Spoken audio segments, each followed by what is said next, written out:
ഇന്ന് നമുക്ക് കൊത്തു പൊറോട്ടയുടെ റെസിപ്പി കാണാം. ഇന്ന് ഞാൻ ഷെയർ ചെയ്യാൻ പോകുന്നത് മുട്ട വെച്ചിട്ടുള്ള ഒരു കൊത്തു പൊറോട്ടയുടെ റെസിപ്പിയാണ്. ഞാൻ Mahimasimon. Welcome to Mymaas cooking class. അപ്പം ഞാൻ ചെയ്യുന്ന ഒരു രീതിയിലുള്ള കൊത്തു പൊറോട്ടയുടെ റെസിപ്പിയാണ് ഇന്ന് ഞാൻ ഷെയർ ചെയ്യുന്നത്. അതിനായിട്ട് നമുക്ക് ആദ്യം ഒരു പാൻ ഹീറ്റ് ചെയ്യാം.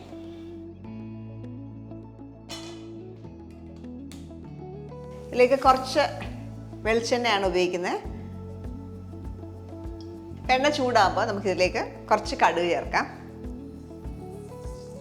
ഒരു 1/2 ടീസ്പൂൺ കടുക് പൊട്ടുമ്പോൾ നമുക്ക് ഇതിനകത്തേക്ക് 2 വറ്റൽമുളക്. ഞാൻ എൻ്റെ സീഡ് കളഞ്ഞിട്ടാണ് ഇട്ടേക്കുന്നത്, കുരു കളഞ്ഞ് ഇട്ടേക്കുന്നത്.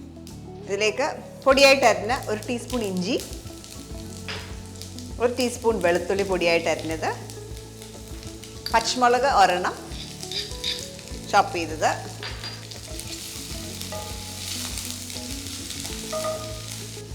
കുറച്ച് കറിവേപ്പില. ഇതിലേക്ക് ഒരു സവോളയും കൂടെ ചേർക്കാം. ഒരു മീഡിയം സൈസിലുള്ള സവോളയാണ്.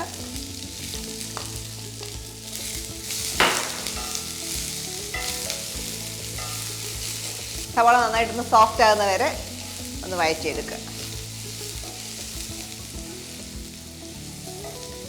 പിന്നെ അതിലേക്ക് കുറച്ച് ഉപ്പും കൂടെ ചേർക്കാം. ഈ മസാലയ്ക്ക് പാകത്തിനുള്ള ഉപ്പ് ഇട്ടാൽ മതി. ഒരു 1/4 ടീസ്പൂൺ ഉപ്പ്.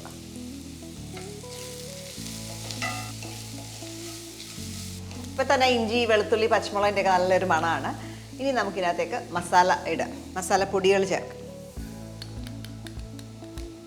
1/2 teaspoon Kashmiri chilli powder, 1/4 teaspoon മല്ലിപ്പൊടി, 1/4 ടീസ്പൂൺ പെരിഞ്ജീരകം പൊടിച്ചത്, വളരെ കുറച്ച് ഗരം മസാല, പിന്നെ ഒരു 1/4 ടീസ്പൂൺ മഞ്ഞൾപ്പൊടിയും കൂടെ ചേർക്കുക. ഇത് ഇട്ടൊന്ന് വഴറ്റുക. മസാല കരിയാതെ ശ്രദ്ധിക്കുക. ഇപ്പം മസാല ഇട്ട് ആ പച്ചമണം ഒന്ന് മാറിക്കഴിയും. ഏകദേശം 1 മിനിറ്റ് സമയം എടുക്കത്തുള്ളൂ.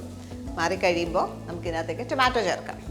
ഞാൻ ഇവിടെ ചേർക്കാൻ പോകുന്ന ഒരു തക്കാളി, ഒരു മീഡിയം സൈസിലുള്ള തക്കാളി ചോപ്പ് ചെയ്തതാണ്, അതോടെ ചേർക്കാം. ഇത് വെന്ത ഉടനെ ഒരു പേസ്റ്റ് പോലെ ആവണം. ഇതിനകത്തേക്ക് നമുക്ക് കുറച്ച് ടൊമാറ്റോ സോസ് കൂടെ ചേർക്കാം. 2 ടേബിൾ സ്പൂൺ ടൊമാറ്റോ സോസ്. ഇനി ഇതിലേക്ക് മുട്ട ഇടാനായിട്ടുണ്ട്. മുട്ടയ്ക്ക് മുമ്പായിട്ട് ഞാൻ പൊറോട്ട ഇടും. ഇട്ടൊന്ന് മിക്സ് ചെയ്ത ശേഷം മുട്ട ഇടും. നന്നായിട്ട് മിക്സ് ചെയ്യുക.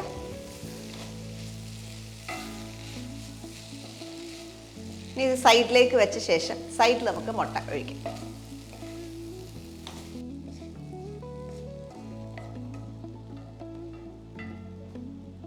ഈ അളവിൽ നമുക്കൊരു 2 മുട്ട വേണം ചേർക്കാനായിട്ട്. ഇപ്പം എണ്ണ കുറവാന്ന് തോന്നുന്നതുകൊണ്ട് ഞാൻ സൈഡിൽ കുറച്ച് എണ്ണയും കൂടെ ചേർക്കുക.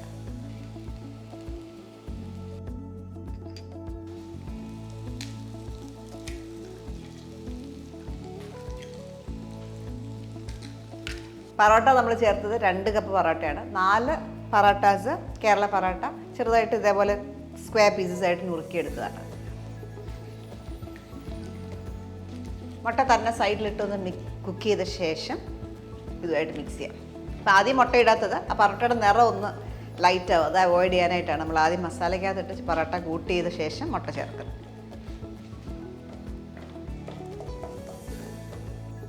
ഈ മുട്ടയ്ക്ക് ആവശ്യമുള്ള കുരുമുളക് പൊടിയും കൂടെ ചേർക്കാം. ഇതെല്ലാം കൂടെ മിക്സ് ചെയ്യുക.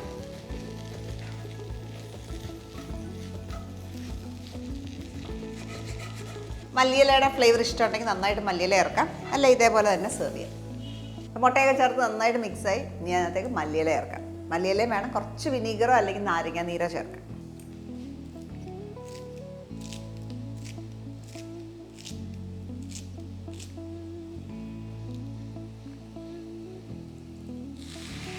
അര ടീസ്പൂൺ വിനീഗർ അല്ലെങ്കിൽ നാരങ്ങ നീര്.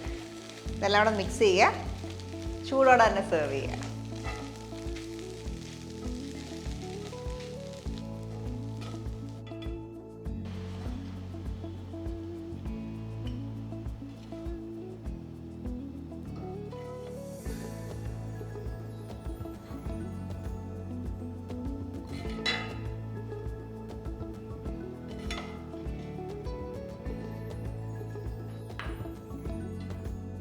എളുപ്പത്തിൽ ഉണ്ടാക്കാവുന്നതും നല്ല രുചിയുമായിട്ടുള്ള കൊത്തു പൊറോട്ടയുടെ റെസിപ്പിയാണ് ഇത് ഞാൻ ഷെയർ ചെയ്തത്. അപ്പോൾ ഇത് നമ്മൾ പൊറോട്ട വെച്ച് മാത്രമല്ല ചപ്പാത്തി വെച്ചിട്ട് ഇതേ രീതിയിൽ ചെയ്യാം. ഇപ്പോൾ പഴയ ചപ്പാത്തി ഉണ്ടെങ്കിൽ തലേദിവസത്തെ ചപ്പാത്തി ബാക്കി വരുമ്പോഴൊക്കെ പൊറോട്ട ബാക്കി വരുമ്പോഴൊക്കെ ഇതേ രീതിയിൽ കൊത്തു പൊറോട്ടയായിട്ടോ കൊത്തു ചപ്പാത്തിയൊക്കെ ആയിട്ടോ കൺവേർട്ട് ചെയ്യാം. അപ്പോൾ ഈ റെസിപ്പി നിങ്ങൾ ട്രൈ ഔട്ട് ചെയ്ത് നോക്കുക. അടുത്ത വീഡിയോയിൽ നമുക്ക് വീണ്ടും കാണാം. Thank you for watching Mahima's cooking class.